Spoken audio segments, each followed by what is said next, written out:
Buenas tardes tengan todos y todas.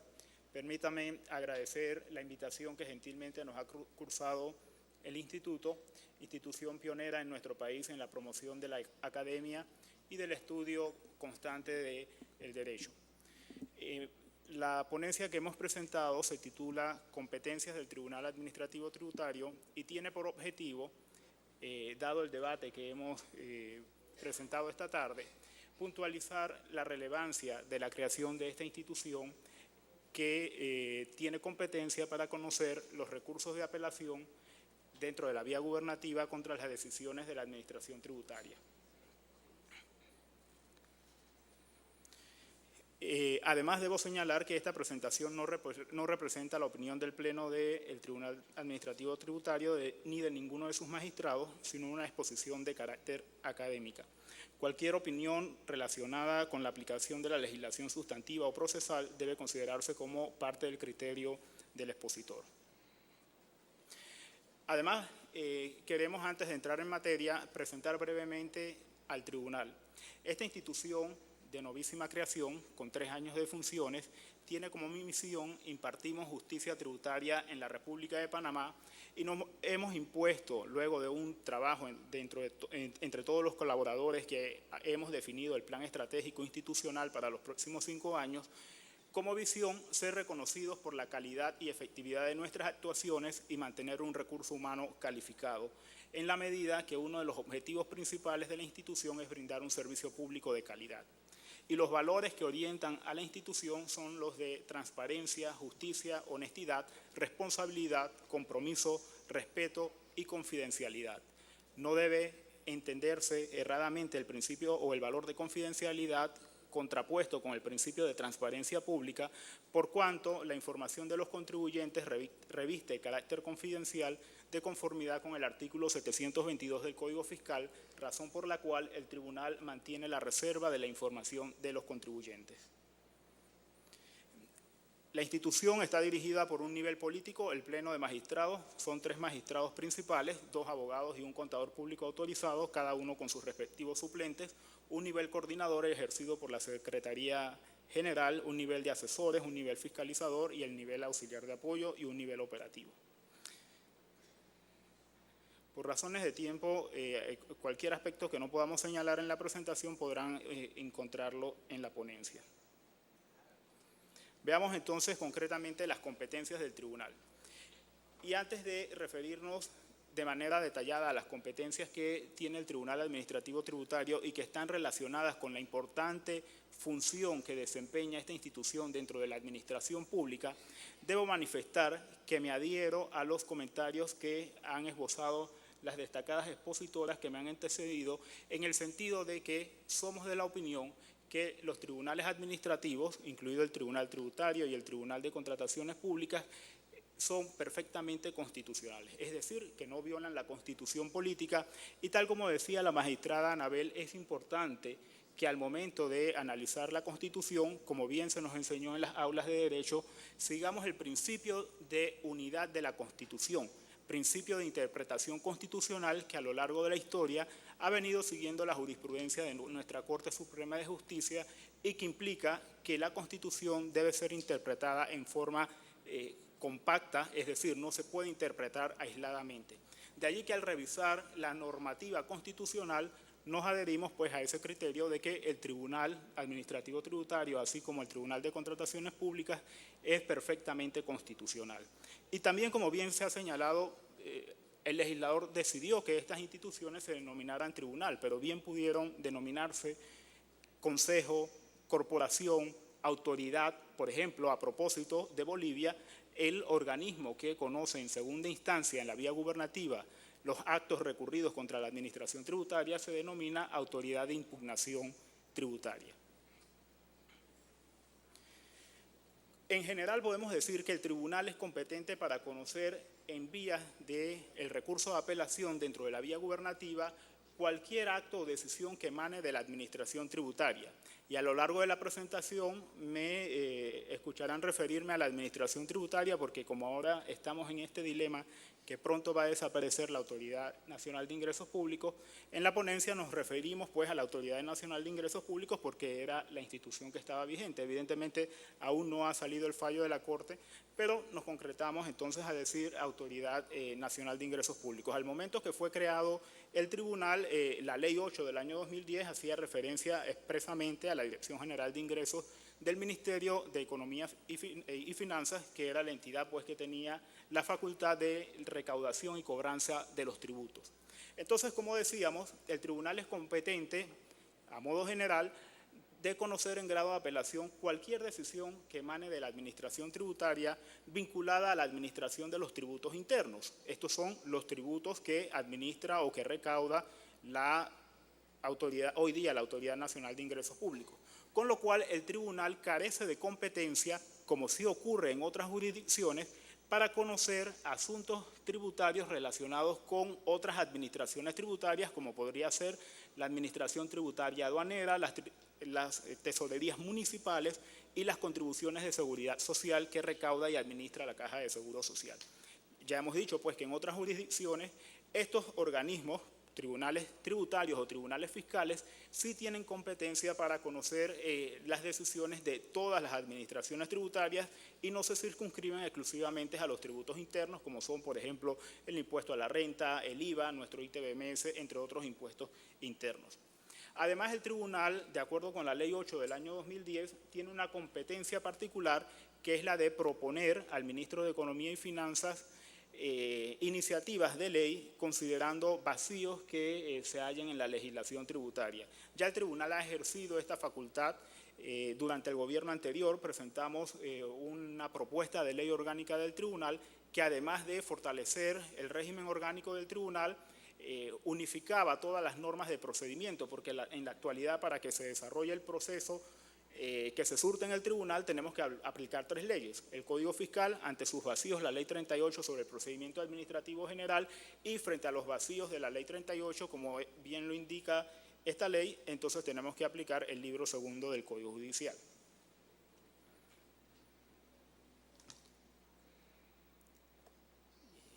No pasa.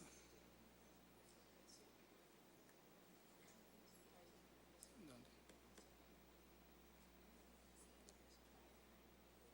Ya va. No, yo sé lo que sigue, pero... Bueno, la presentación se fue. No pasa. Estas competencias que tiene el tribunal agotan la vía gubernativa al ser conocidas a través del recurso de apelación, y el contribuyente tiene la posibilidad de recurrir ante la Sala Tercera de lo Contencioso Administrativo, si así lo considera, en el evento que la resolución del tribunal confirma la decisión de la administración tributaria y evidentemente pues no le da la razón al tribunal. Otra de las competencias que le ha asignado la Ley 8 del año 2010 al tribunal es la de conocer en única instancia las decisiones que se den dentro de, conocer en única instancia los incidentes, tercerías, nulidades que se presenten dentro de la jurisdicción de cobro coactivo que ejerce la administración tributaria. Comentaba la expositora del Tribunal de Cuentas, por ejemplo, que las acciones del Tribunal de Cuentas son referidas a la administración tributaria para que ejerza el proceso de cobro coactivo. Bueno, estos asuntos de cobro coactivo, y que también están vinculados a la determinación y exigencia de los tributos,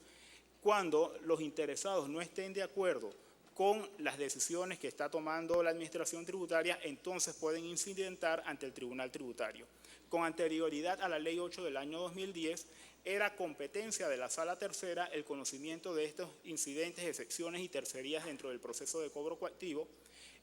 con lo cual hoy día podemos decir que los contribuyentes y obviamente los apoderados cuentan con la posibilidad de un proceso mucho más ágil, más rápido y menos oneroso, que es lo que implicaba recurrir vía incidente los procesos de cobro coactivo ante la Sala Tercera de la Corte Suprema de Justicia. Tribunal que mantiene en la actualidad la competencia con relación a los procesos de cobro coactivo del resto de las instituciones públicas que están investidas de jurisdicción coactiva.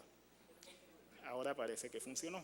Bueno, en el caso de los recursos de apelación, aquí en esta gráfica ustedes pueden ver dónde está situado el tribunal. El tribunal está situado en una segunda instancia en la vía gubernativa y luego, como ya hemos comentado, entonces puede el contribuyente accionar la jurisdicción contenciosa administrativa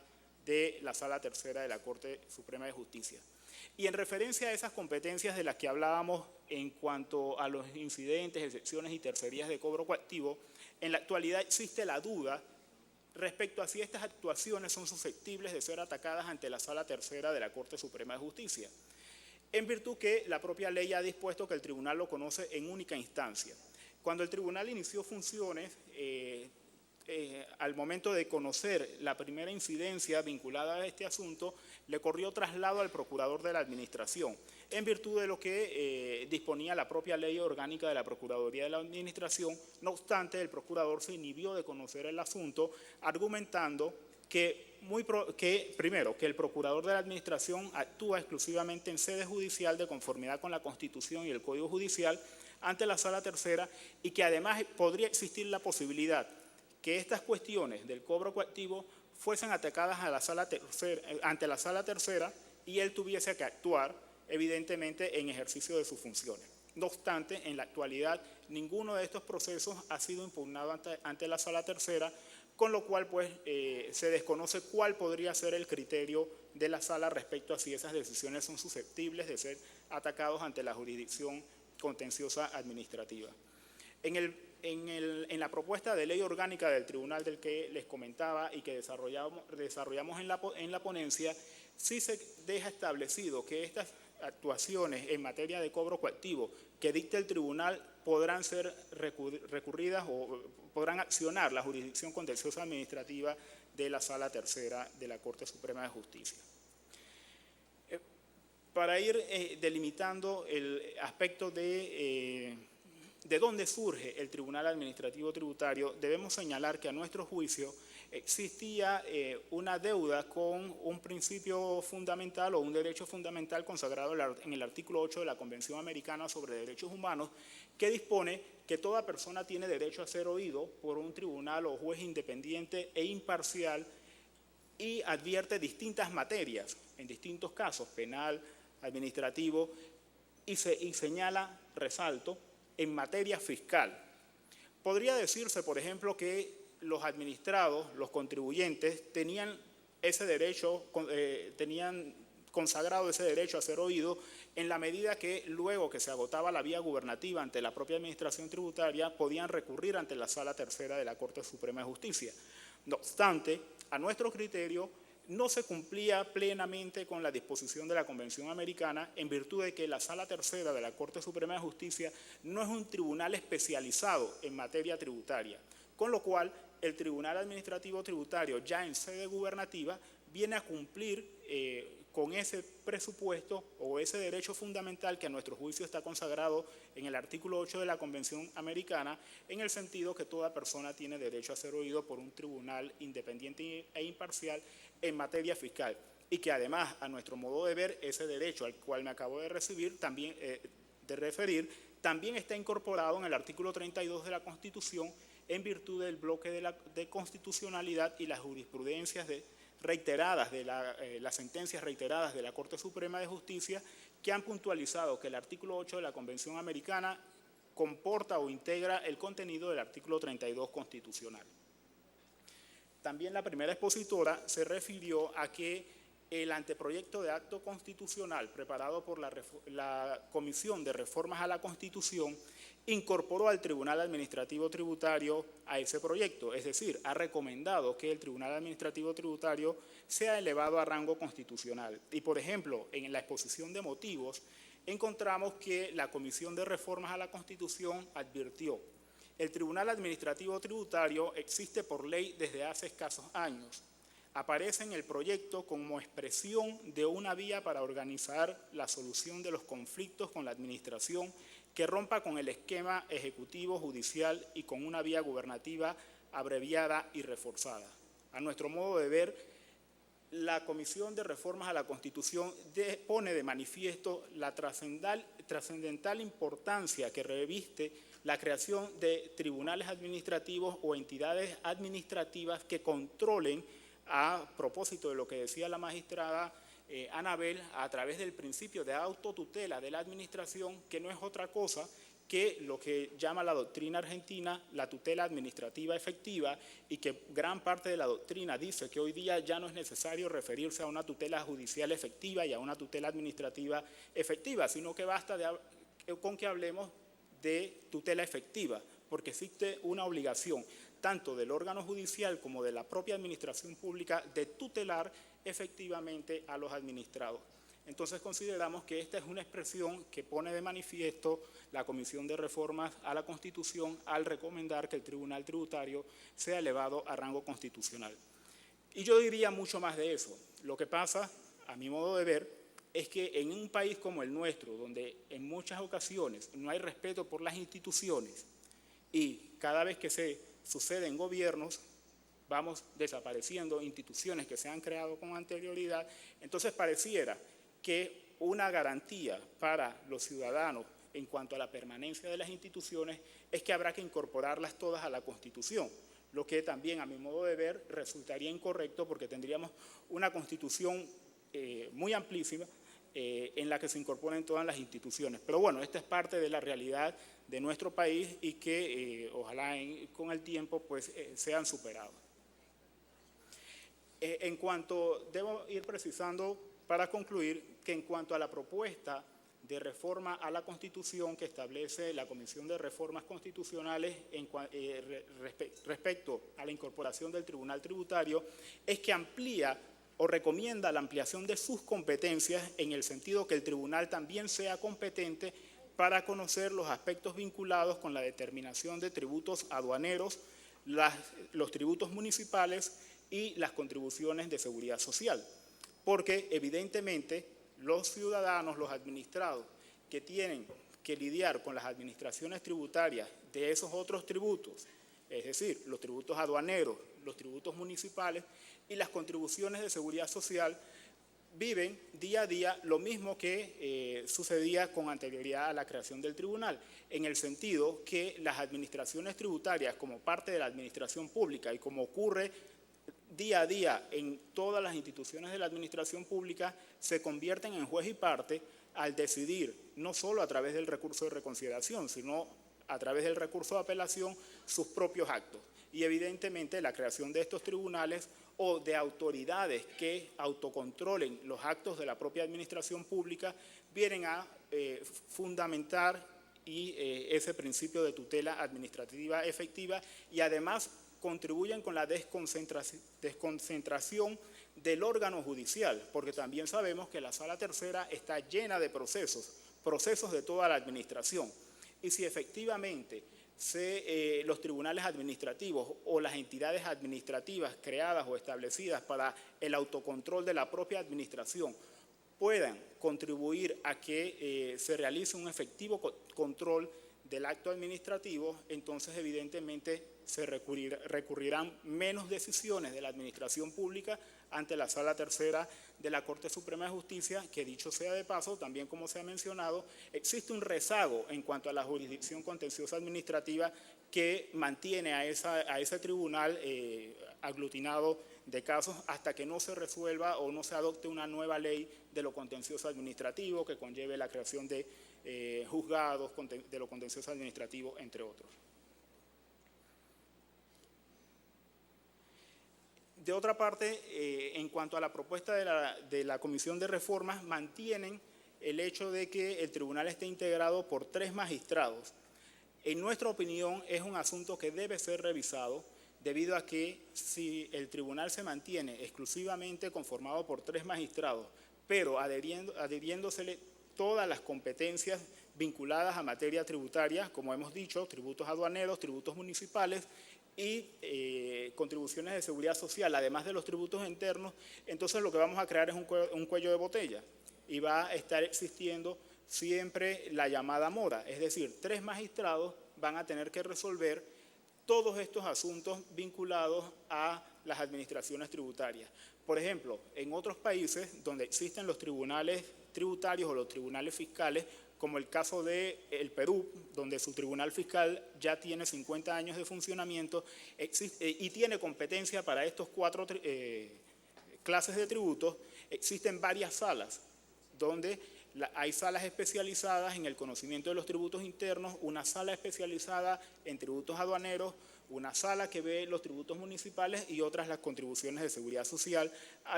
Igual podemos comparar con el Tribunal Fiscal de Argentina, entre otros. Así que es un asunto que en la medida que esto vaya avanzando debe estudiarse detenidamente. Otra cosa, no es necesario que el tribunal esté en la Constitución para que podamos ampliar sus competencias. Así como el tribunal fue creado por ley y se le fijó competencia para los tributos internos, también podría la ley ampliar esas competencias y efectivamente crear un organismo de autotutela para todos los contribuyentes y no solo para los contribuyentes obligados con los tributos internos. De esta manera concluimos y agradezco nuevamente la invitación que nos formularon.